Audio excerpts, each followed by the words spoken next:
Saksakallan gunarnavasya Vande Guru Sri Charanaravindan.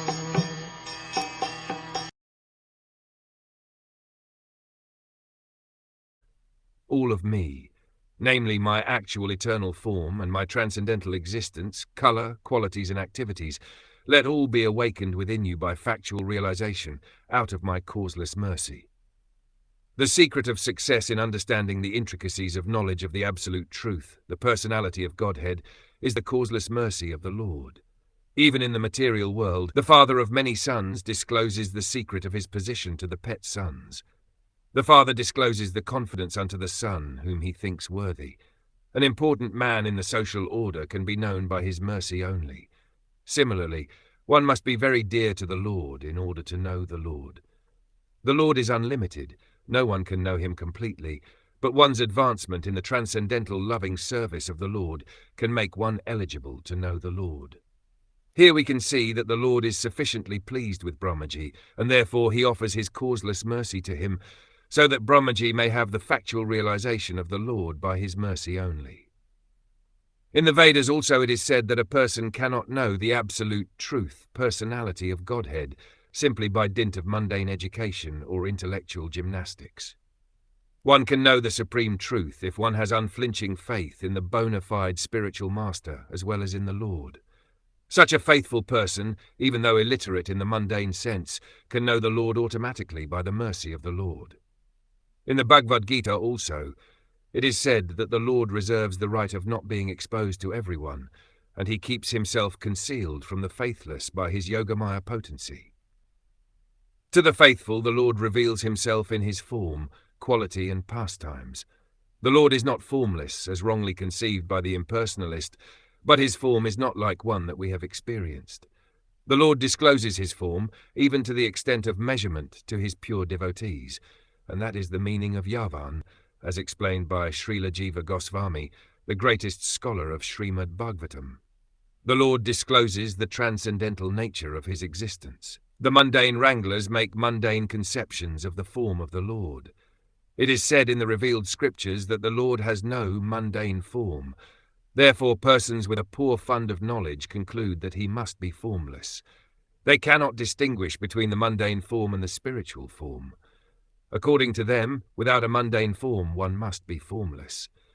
This conclusion is also mundane because formlessness is the opposite conception of form. Negation of the mundane conception does not establish a transcendental fact. In the Brahm Samhita, it is said that the Lord has a transcendental form and that he can utilize any one of his senses for any purpose. For example, he can eat with his eyes and he can see with his leg. In the mundane conception of form, one cannot eat with one's eyes or see with his leg. That is the difference between the mundane body and the spiritual body of Satchidananda. A spiritual body is not formless. It is a different type of body, of which we cannot conceive with our present mundane senses. Formless, therefore, means devoid of mundane form, or possessing a spiritual body of which the non-devotee can have no conception by the speculative method. The Lord discloses to the devotee his unlimited varieties of transcendental bodies, all identical with one another with different kinds of bodily features. Some of the transcendental bodies of the Lord are blackish, and some of them are whitish. Some of them are reddish, and some are yellowish. Some of them are four-handed, and some of them two-handed. Some of them are like the fish, and some are like the lion. All these different transcendental bodies of the Lord, without any differential category, are disclosed to the devotees of the Lord by the mercy of the Lord. And thus the impersonalists' false arguments claiming the formlessness of the supreme truth do not appeal to a devotee of the Lord, even though such a devotee may not be very advanced in devotional service. The Lord has unlimited numbers of transcendental qualities, and one of them is his affection for his unalloyed devotee. In the history of the mundane world, we can appreciate his transcendental qualities. The Lord incarnates himself for the protection of his devotees and for the annihilation of the faithless.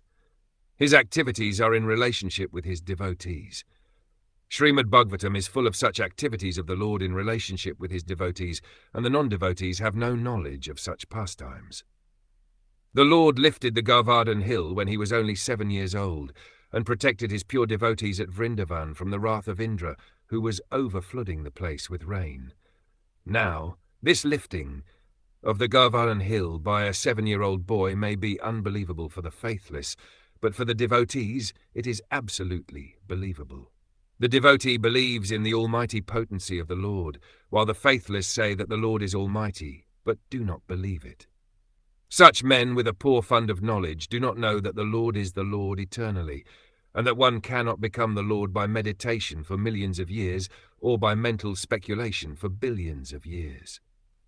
The impersonal interpretation of the mundane wranglers is completely refuted in this verse, because it is clearly stated here that the Supreme Lord has his qualities, form, pastimes, and everything that a person has.